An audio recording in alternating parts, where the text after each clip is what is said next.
So Fiona, from your perspective, what was the most poignant part of this whole process? Because we've been on this for a year or two, nearly 2 years now, and if you include the survey, it's probably 3 years in the making maybe. So what's been the most poignant parts for you?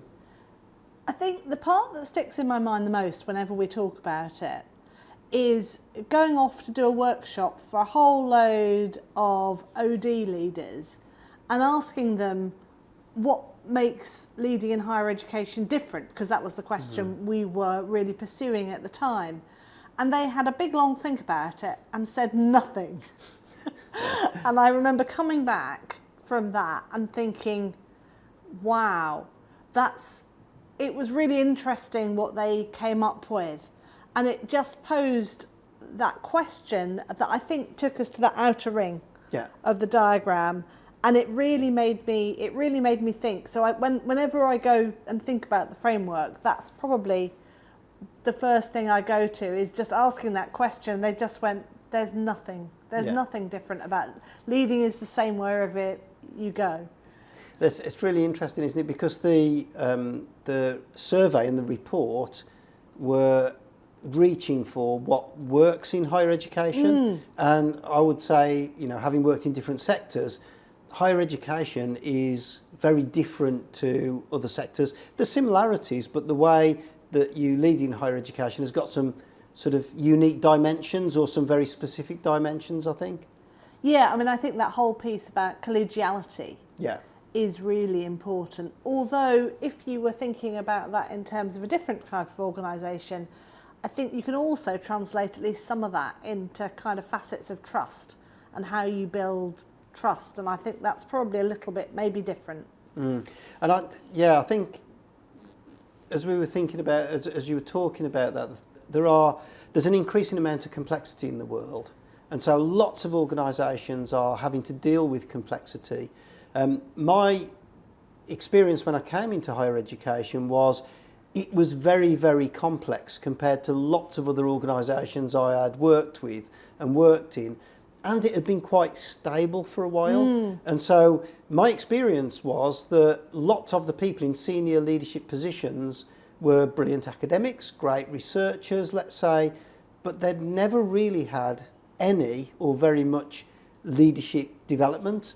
So they were in quite senior roles, in roles where, if you compare that to industry, they might be earning like some of the higher salaries. And they were doing that because they had got a very specific subject, research profile or wherever else, but they were leading large numbers of people without any development or support, and that was quite striking for me.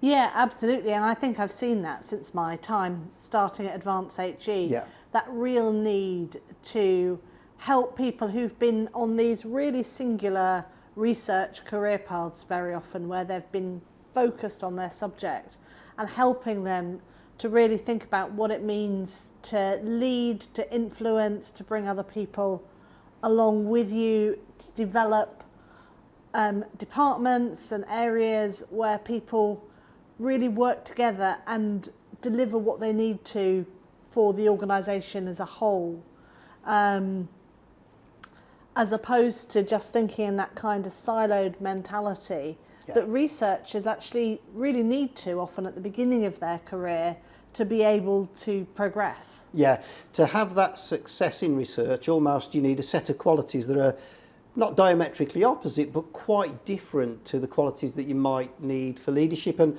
it brings us on to an interesting topic, that leadership itself isn't a nice, clean cut, well-defined area, is it? It's contested, it's got many different perspectives, there are lots of different ways that people think about leadership. Whether we think about leadership as a process or we think about it as sort of the leader-centric type ideas, and lots of leadership theories have developed.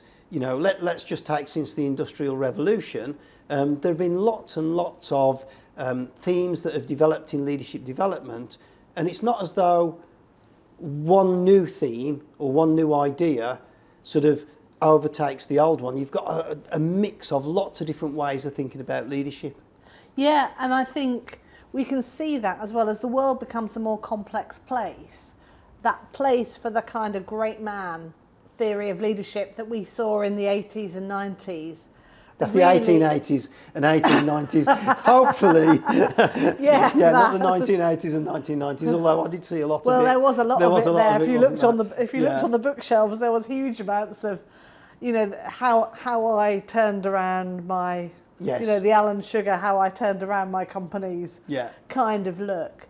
But as leadership's got more complex and the world as a whole is sort of turning, it feels like it's spinning faster and faster, the need now for network distributed leadership, those kind of leadership where it's not about one person telling a team of other people what to do, but really it's about those cultures, setting the values, the kind of mission of the institution, getting everyone to go in the right direction.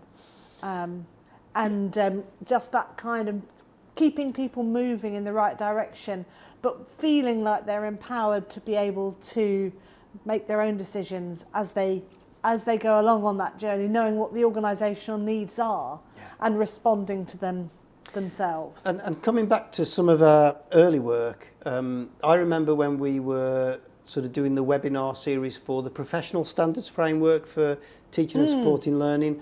Now, Descriptor 3 and Descriptor 4, which is Senior Fellow and Principal Fellow of the Professional Standards Framework, that is about leadership.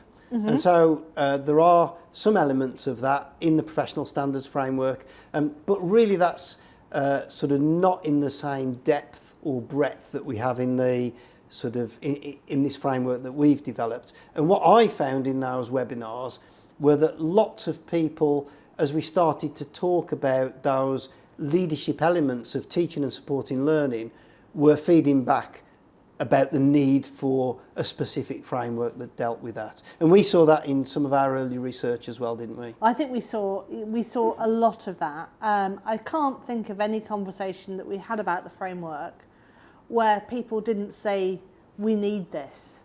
This is something that the sector really needs.